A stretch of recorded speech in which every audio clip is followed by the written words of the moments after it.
Radhe Radhe dear students. आज हम BA, BSc, BCom 6 semester के लिए को करिकुलर 2025 पेपर को सॉल्व करेंगे। यह पेपर करेंटली VVSPO जौनपुर द्वारा 2025 में कराया गया है। तो जितने भी स्टूडेंट्स वीर बहादुर सिंह पूर्वांचल यूनिवर्सिटी जौनपुर से जुड़े हैं वो अपने पेपर को सॉल्व कर लें और यह निश्चित करें कि उनके कितने क्वेश्चन सही थे या गलत। पहला क्वेश्चन है, व्यक्तित्व शब्द की उत्पत्ति हुई है। तो व्यक्तित्व शब्द की उत्पत्ति पर्सोना से हुई है। तो राइट आंसर क्या हो जाएगा? Second. And the second question है, शोर क्या है? बाधा है, भाषा है या दोनों है? तो शोर एक प्रकार की बाधा है। थर्ड क्वेश्चन क्या है, इसमें से कौन व्यक्तित्व का सिद्धांत नहीं है? तो इसका जो राइट आंसर हो जाएगा वो हो जाएगा कोलेरिक। एंड फोर्थ क्वेश्चन क्या है, व्यक्तित्व से सर्वाधिक प्रभावित होता है। तो व्यक्तित्व से सर्वाधिक प्रभावित होने वाली चीज़ कौन सी है? तो हमारी सोशल इंटरेक्शन है, यानी कि सामाजिक अंतरक्रिया। पांचवा क्वेश्चन है कि बहिर्मुखी व अंतर्मुखी व्यक्ति का उल्लेख किया है। देखिए ये रिपीटेड क्वेश्चन ही हर बार जो होता है हर एग्जामिनेशन में लगभग पूछे ही जाते हैं, तो आप इसको स्टार मार्क कर लीजिए, ये मोस्ट इम्पॉर्टेंट्स हैं। तो इसका राइट आंसर हो जाएगा option number 3, Jung. Question number 4 है, व्यक्तित्व का अभियोजन वातावरण में अपूर्व होता है। कथन है, यह कथन किसका है? फ्रायड का है, स्किनर का है, कैटल का है। तो ये कथन जो है इन तीनों का नहीं है, क्योंकि ये किसी और साइंटिस्ट का है, बट यहाँ पे वो नाम मेंशन नहीं है, तो ये ऑप्शन नंबर 4 थी, इसमें राइट होगा। The next question is question number 7, persona का अर्थ होता है mask, second person, pure gold या कैरेक्टर। तो पर्सोना का अर्थ होता है मास्क, यानी कि फर्स्ट, नकाब। क्वेश्चन नंबर 8 क्या है, APA का फुल फॉर्म क्या है? तो APA का फुल फॉर्म है अमेरिकन साइकोलॉजिकल एसोसिएशन। इसका राइट आंसर हो जाएगा पहला, अमेरिकन मनोविज्ञान संघ। नवा क्वेश्चन है, महत्वपूर्ण साक्षात्कार का मुख्य उद्देश्य क्या है? तो महत्वपूर्ण साक्षात्कार का मुख्य उद्देश्य होता है योग्य अभ्यर्थी का चयन करना और संप्रेषण कुशलता की जांच करना। तो राइट आंसर क्या हो जाएगा? थर्ड। मापने के लिए प्रक्षेपण तकनीक का उपयोग किया जाता है। किस चीज़ को मापने के लिए? तो इसका राइट आंसर हो जाएगा ऑप्शन नंबर 3, व्यक्तित्व को मापने के लिए प्रक्षेपण तकनीक का उपयोग किया जाता है। अभिव्यक्ति के घटक हैं, अभिव्यक्ति के ये तीनों ही घटक अभिव्यक्ति के घटक हैं। तो राइट आंसर क्या हो जाएगा? Option number 4। नेक्स्ट क्वेश्चन है, निम्नलिखित में कौन एक व्यक्तित्व का निर्धारक नहीं है? तो जो इसमें तो लगभग फैमिली भी व्यक्तित्व का निर्धारक ही होता है, बट सेकेंड ऑप्शन में जो ग्रुप लगा हुआ है ये व्यक्तित्व का निर्धारक नहीं होता है। तो इस वजह से हमारा राइट आंसर हो जाएगा ऑप्शन नंबर 2, परिवार एवं समूह कारक। 13 क्वेश्चन है, RT एक परीक्षण है जो मापन जाता है। देखिए इस क्वेश्चन का सही उत्तर हमें नहीं मिल पाया है, बट जहाँ तक अनुमान लगाया जा रहा है कि इसका जो राइट आंसर हो जाएगा वो ऑप्शन नंबर 1 होगा, बट इसका करेक्ट आंसर अभी अवेलेबल नहीं है। 14 क्वेश्चन है, साक्षात्कार है मापने सामने होना, आमने सामने की परिस्थिति, मेल जोल। तो साक्षात्कार है आमने सामने की परिस्थिति, ऑप्शन नंबर 2 क्या हो जाएगा? राइट। 15 क्वेश्चन है, आपकी खुद की क्षमताओं में आपके भरोसे के स्तर के रूप में जाना जाता है। तो इसका राइट आंसर हो जाएगा आत्म प्रभावकारिता। So option number 1 is right. तो नेक्स्ट क्वेश्चन इज, व्यक्तित्व के निर्धारक क्या हैं? तो व्यक्तित्व का निर्धारण जो होता है वो भौतिक वातावरण भी होता है, वंशानुक्रम भी होता है, अनुभूति होता है। तो उपयुक्त तो सभी क्या हो जाएंगे इसके राइट आंसर।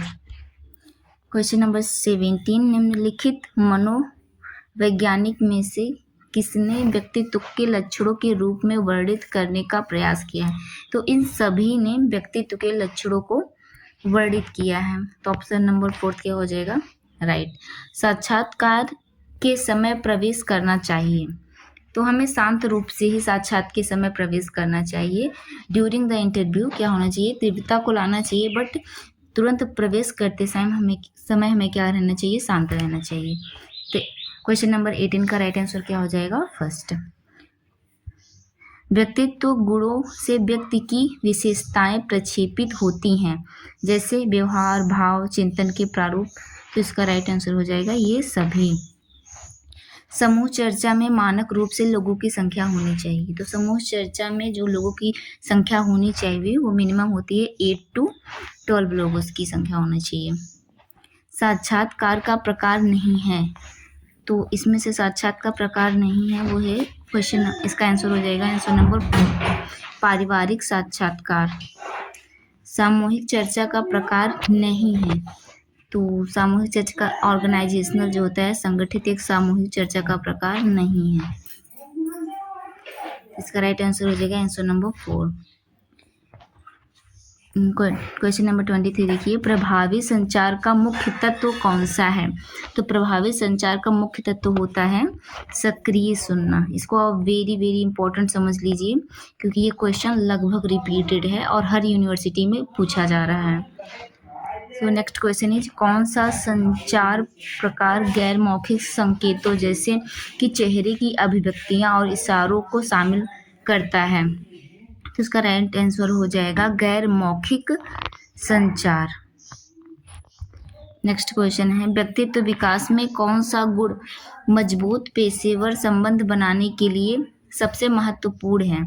तो इसमें राइट आंसर हो जाएगा सहानुभूति, ऑप्शन नंबर 2।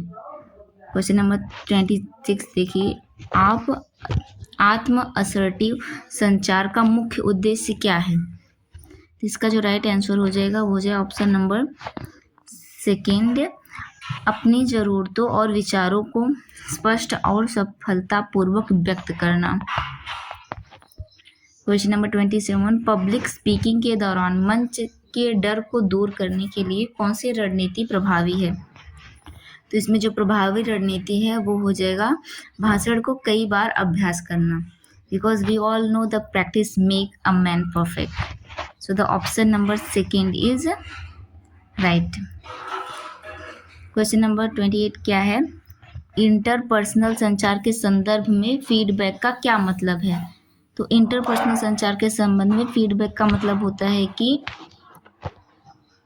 प्राप्तकर्ता की प्रेषण को प्रतिक्रिया, to receiver response to the sender. जब कोई सेंडर मैसेज को सेंड करता है जिसके पास, तो वो रिसीव करने के बाद उसमें क्या करते हैं? रिस्पॉन्स करते हैं। तो यहाँ पे ऑप्शन नंबर 2 क्या हो जाएगा?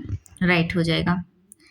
29 क्या है क्वेश्चन? प्रभावी संचार में सामान्य बाधा कौन सी होती है? तो अगर संचार के दौरान शोर हो रहा है तो एक प्रकार की बाधा ही है, तो प्रभावी संचार में एक बाधा क्या होती है? शोर होती है। बैंकिंग में नेतृत्व की भूमिका के संदर्भ में कौन सा व्यक्तित्व विकास का पहलू महत्वपूर्ण है? केवल तकनीकी ज्ञान, कार्यों को सौंपने की क्षमता, करिश्मा और प्रभाव। तो इसका जो राइट आंसर हो जाएगा वो होगा करिश्मा और प्रभाव। नेक्स्ट क्वेश्चन है कि सक्रिय सुनना में निम्नलिखित में से कौन सी क्रिया शामिल है? इसका राइट आंसर हो जाएगा ऑप्शन नंबर 2, बिना पूर्वाग्रह के पूरी तरह से स्पीकर पर ध्यान केंद्रित करके सुनना। क्वेश्चन नंबर 32 है, कौन सा संचार शैली अपने विचारों और भावनाओं को ईमानदारी से व्यक्त करने के साथ साथ दूसरों का सम्मान करती है? तो होती है आत्म असर्टिव। इसका राइट आंसर हो जाएगा ऑप्शन नंबर 3। नेक्स्ट क्वेश्चन है, संचार में शारीरिक भाषा का उद्देश्य क्या है? संचार में शारीरिक भाषा का उद्देश्य होता है कि संदर्भ जोड़ना और मौखिक संदेशों को मजबूत करना। तो ऑप्शन नंबर 2 क्या हो जाएगा? यहाँ पे राइट हो जाएगा। क्वेश्चन नंबर 34 क्या है? नीचे दिए गए विकल्पों में से कौन सा प्रभावी टीम संचार का संकेत है? तो एक संवेदनशील विषय पर चर्चा से बचना ये किसी भी प्रकार की संवेदनशीलता को नहीं रिप्रेजेंट करता है। विचार का स्पष्ट और खुला आदान प्रदान, यह तो इसका राइट आंसर हो जाएगा ऑप्शन नंबर सेकेंड। 35 क्वेश्चन है कि सक्रिय सुनने के घटकों में से कौन सा घटक नहीं है, तो इसका राइट आंसर हो जाएगा ऑप्शन नंबर थर्ड, वक्त को रुकना। क्वेश्चन नंबर 36 है, व्यक्तित्व विकास के संदर्भ में भावनात्मक बुद्धिमत्ता का क्या मतलब है, तो इसका राइट आंसर हो जाएगा ऑप्शन नंबर सेकेंड, अपने और दूसरों की भावनाओं का प्रतिबंधित और समझने की क्षमता होना। एंड ऑफ 37 क्वेश्चन कौन सा है, कौन सी संचार बाधा संस्कृति पृष्ठभूमियों में भिन्नताओं के कारण गलतफहमियों को शामिल करती है, इसका राइट आंसर हो जाएगा कि सांस्कृतिक बाधा है। एंड पेशेवर सेटिंग में कौन सा व्यवहार मजबूत कार्य नैतिकता का संकेत है, तो इसका राइट आंसर हो जाएगा समय सीमा को पूरा करने और विश्वसनीय होना। रचनात्मक आलोचना का मुख्य उद्देश्य क्या है, तो उसका एक ही मुख्य उद्देश्य होता है बिना सुझाव के नकारात्मक फीडबैक देना। नेक्स्ट क्वेश्चन है, कौन सा कार्य मौखिक संचार कौशल को बढ़ा सकता है, तो जोर से पढ़ना और चर्चाओं में भाग लेना, यह मौखिक संचार कौशल को क्या कर सकता है, बढ़ा सकता है। नेक्स्ट क्वेश्चन है, नीचे में से कौन सा सकारात्मक गैर मौखिक संचार का उदाहरण है, यानी कि नॉन वर्बल कम्युनिकेशन का एग्जाम्पल कौन सा है, तो है मुस्कुराना और आँखों से संपर्क बनाना, ये नॉन वर्बल कम्युनिकेशन के अंदर आता है। प्रभावी संचार में सहानुभूति की भूमिका क्या होती है, तो इसकी भूमिका होती है यह आपको दूसरी की भावनाओं और दृष्टिकोण को समझने और उनसे संबंधित करने में मदद करती है, तो option number second is right. संचार की फीडबैक लूप का उद्देश्य क्या होता है, इसका उद्देश्य होता है यह सुनिश्चित करना कि संदेश सही ढंग से प्राप्त और समझा गया है, तो option number second is right. पेशेवर सेटिंग में संघर्ष को प्रतिबंधित करने के लिए कौन सी रणनीति प्रभावी है, तो यहाँ पे हो जाएगा ऑप्शन नंबर सेकेंड राइट, मुद्दे को सीधे और शांतिपूर्ण तरीके से संबोधित करना। नेक्स्ट क्वेश्चन है, सक्रिय सुनना में क्या शामिल है, एक्टिव लिसनिंग में क्या इंक्लूडेड है, पूरी तरह से ध्यान केंद्रित करके समझना, तो ऑप्शन नंबर थर्ड इसका हो जाएगा राइट। संचार के संदर्भ में सहानुभूति का क्या मतलब होता है, इसका राइट आंसर हो जाएगा ऑप्शन नंबर सेकेंड, किसी अन्य व्यक्ति की भावनाओं और दृष्टिकोण को समझने और साझा करने की क्षमता। आत्म असर्टिव संचार को सबसे अच्छी तरह से कैसे वर्णित किया जा सकता है, तो इसका राइट आंसर हो जाएगा ऑप्शन नंबर सेकेंड, अपने विचारों और भावनाओं को खुलकर और भावनापूर्वक व्यक्त करना बिना आक्रामक हुए। नेक्स्ट क्वेश्चन है, पेशेवर वातावरण में एक अच्छे नेता की एक मुख्य विशेषता क्या है, तो एक अच्छे नेता की मुख्य विशेषता होती है कि टीम के सदस्यों की जिम्मेदारी लेने की अनुमति देना और उन पर विश्वास करना, तो ऑप्शन नंबर सेकेंड क्या हो जाएगा राइट। नीचे में से कौन सा गैर मौखिक संचार का उदाहरण है, तो नॉन वर्बल कम्युनिकेशन का एग्जाम्पल होता है कि चेहरे की अभिव्यक्ति और शरीर की मुद्रा। नेक्स्ट क्वेश्चन है, प्रभावी टीम के लिए कौन सा कौशल आवश्यक होता है, तो प्रभावी टीम के लिए जो होता है वो स्पष्ट और खुला संचार आवश्यक होता है। नेक्स्ट है, संचार बाधा का क्या मतलब है, संचार बाधा का मतलब होता है प्रभावी विचारों के आदान प्रदान को रोकने वाले तत्व, ऑप्शन नंबर सेकेंड यहाँ पे क्या हो जाएगा राइट। व्यक्तित्व विकास में आत्म जागरूकता का मुख्य रूप क्या है, तो आत्म जागरूकता का मुख्य रूप होता है अपनी ताकत कमजोरी को जानना, ऑप्शन नंबर फर्स्ट क्या हो जाएगा यहाँ पे राइट। स्व आत्म विश्वास को सुधारने के लिए सबसे प्रभावी तरीका क्या है, तो सबसे प्रभावी तरीका होता है कि छोटे उपलब्धियों का उत्सव मनाना, option number third is right here. Next question है, व्यक्तित्व विकास में लक्ष्य निर्धारण की भूमिका क्या होती है, तो लक्ष्य निर्धारण की भूमिका होती है कि यह दिशा और प्रेरणा प्रदान करती है। नेक्स्ट है बेहतर अंतः वैयक्तित्व कौशल विकसित करने के लिए कौन सी रणनीति सबसे प्रभावी होती है? तो यह है सक्रिय सुनना और सहानुभूति का अभ्यास करना। ऑप्शन नंबर सेकंड यहाँ पर राइट होगा। संचार में संदेश क्या होता है? संचार में संदेश होता है जानकारी या विचार को व्यक्त किया जाता है। मतलब मैसेज में क्या करते हैं लोग, अपनी जानकारी और विचारों को क्या करते हैं, व्यक्त करते हैं। नेक्स्ट क्वेश्चन है किसी स्थिति में प्रभावी संचार की संभावना अधिक होती है? किस स्थिति में होती है? होती है जब संचार में स्पष्ट और दोनों पक्षों की समझ होती है। तो ऑप्शन नंबर थर्ड क्या हो जाएगा, यहाँ पे राइट हो जाएगा। नेक्स्ट क्वेश्चन है कौन सा गुण प्रेरणादायक नेतृत्व से संबंधित है? तो जो आत्मविश्वास और दृष्टिकोण होता है, यह होता है प्रेरणादायक नेतृत्व को बढ़ावा देता है। तो ऑप्शन नंबर थर्ड क्या हो जाएगा, यहाँ पे राइट हो जाएगा। नेक्स्ट क्वेश्चन है समय प्रबंधन कौशल को किस प्रकार से व्यक्तित्व विकास में महत्व दिया जाता है? तो इसका राइट आंसर हो जाएगा ऑप्शन नंबर थर्ड। यह व्यक्तिगत और पेशेवर जीवन को संतुलित करने में मदद करता है। नेक्स्ट है कौन सी गतिविधि आत्मविश्वास में सहायक नहीं होती है? तो आत्मनिंदा जो होती है वो आत्मविश्वास में कभी भी सहायक नहीं होती है। तो ऑप्शन नंबर सेकेंड यहाँ पे राइट हो जाएगा।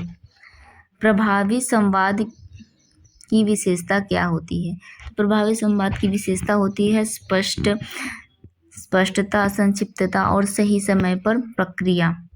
तो राइट आंसर क्या हो जाएगा, ऑप्शन नंबर थर्ड। समाज में सफल होने के लिए क्या गुण महत्वपूर्ण हैं? तो समाज में सफल होने के लिए महत्वपूर्ण गुण होते हैं सामाजिक कौशल और नेटवर्किंग। तो राइट आंसर यहाँ पे थर्ड हो जाएगा। नेक्स्ट क्वेश्चन है सक्रिय सुनना को सबसे अच्छे तरीके से कैसे वर्णित किया जा सकता है? एक्टिव लिसनिंग को। तो इसमें आ जाएगा ऑप्शन नंबर थर्ड यहाँ पर राइट होगा। पूरी तरह से ध्यान केंद्रित करना, समझना और विचार पूर्वक प्रतिक्रिया देना। नेक्स्ट क्वेश्चन हो जाएगा कि प्रभावी संचार के संदर्भ में पैराफ्रेजिंग क्या होती है? पैराफ्रेजिंग जो होती है ये होती है वक्ता के संदेश को अपने शब्द में पुनः व्यक्त करना ताकि समझ की पुष्टि हो सके। तो ऑप्शन नंबर थर्ड यहाँ पे क्या हो जाएगा, राइट हो जाएगा। नेक्स्ट क्वेश्चन है गैर मौखिक संचार का मुख्य उद्देश्य क्या है? यानी कि नॉन वर्बल कम्युनिकेशन का मुख्य उद्देश्य होता है यहाँ पे ऑप्शन नंबर थर्ड राइट हो जाएगा कि मौखिक संचार को प्रतिस्थापित करने के लिए। नेक्स्ट क्वेश्चन है स्व अनुशासन का व्यक्तिगत विकास में क्या महत्व होता है? तो स्व अनुशासन का जो व्यक्तिगत विकास में महत्व होता है वो होता है कि यह ध्यान बनाए रखने और लक्ष्य को प्राप्त करने में मदद करता है। नेक्स्ट है आत्मसम्मान बनाने में कौन सा तत्व महत्वपूर्ण है? तो आत्मसम्मान बनाने में अपनी ताकत और उपलब्धियों को पहचानना और महत्व देना चाहिए। नेक्स्ट क्वेश्चन है भावनात्मक बुद्धिमत्ता क्या है और इसका क्या महत्व है? इसका राइट आंसर हो जाएगा आंसर नंबर फर्स्ट, अपनी और दूसरों की भावनाओं को समझने और प्रतिबंधित करने की क्षमता। नेक्स्ट क्वेश्चन हो जाएगा संरचनात्मक आलोचना व्यक्तिगत विकास में कैसे सहायक होती है? तो यह सुधार के लिए विशेष फीडबैक प्रदान करके। ऑप्शन नंबर थर्ड यहाँ पे राइट हो जाएगा। नेक्स्ट क्वेश्चन है प्रस्ताव को पार करने के लिए कौन सी रणनीति प्रभावी होती है? तो यहाँ पे ऑप्शन नंबर सेकंड राइट होगा। कार्यों को छोटे प्रबंधनीय चरणों में विभाजित करना और समय सीमा निर्धारित करना। नेक्स्ट क्वेश्चन हो जाएगा कि आत्मविश्वास बढ़ाने के लिए कौन सी रणनीति प्रभावित होती है? तो ये होता है कि छोटे प्रबंधनीय लक्ष्यों को निर्धारित करना और उन्हें पूरा करना। ऑप्शन नंबर थर्ड यहाँ पे राइट होगा। नेक्स्ट क्वेश्चन है कि व्यक्तिगत विकास के लिए लक्ष्य निर्धारण का महत्व क्या होता है? तो यहाँ पे ऑप्शन नंबर सेकंड सही होगा। यह दिशा और प्रेरणा प्रदान करता है। नेक्स्ट क्वेश्चन है सहनशीलता बनाने के लिए कौन सी प्रथा प्रभावी होती है? तो सहनशीलता को बनाए रखने के लिए प्रभावी होता है चुनौतियों को अपनाना और विफलताओं से सीखना। Option number second. गैर मौखिक गैर मौखिक संकेतों का प्रचार में प्राथमिक भूमिका क्या होती है? किसकी प्राथमिक भूमिका होती है? भावनाओं को व्यक्त करना और बोले गए संदेश को सुदृढ़ करना। नेक्स्ट है कि सकारात्मक पुस्तिका व्यक्तिगत विकास पर क्या प्रभाव पड़ता है? तो इसका व्यक्तिगत विकास पे यह आत्मविश्वास बढ़ाती है और सकारात्मक आत्म छवि को सुनिश्चित करती है। तो ये ओवरऑल हमारा पूरा को curricular subject for BA BSc 6 semester सभी के लिए था। ये सारे क्वेश्चंस, इसमें से काफ़ी क्वेश्चन प्रीवियस ईयर क्वेश्चन के रिपीटेड हैं और ये क्वेश्चन जो आगे आने वाली एग्जाम्स होते हैं को करिकुलर के, उनमें से बहुत सारे क्वेश्चन यहाँ से रिपीटेड होते हैं। सो हमारा पेपर यहाँ पे कंप्लीट हो गया है। ये पेपर सभी BA BSc BCom 6 सेमेस्टर के स्टूडेंट्स के लिए इम्पॉर्टेंट है और बहुत सारे क्वेश्चन यहाँ से रिपीट होंगे, तो आप नेसेसिटी इसे सॉल्व कर लीजिएगा क्योंकि आपके आने वाले एग्ज़ाम में ये आपकी मदद करेंगे। नमस्कार, राधे राधे।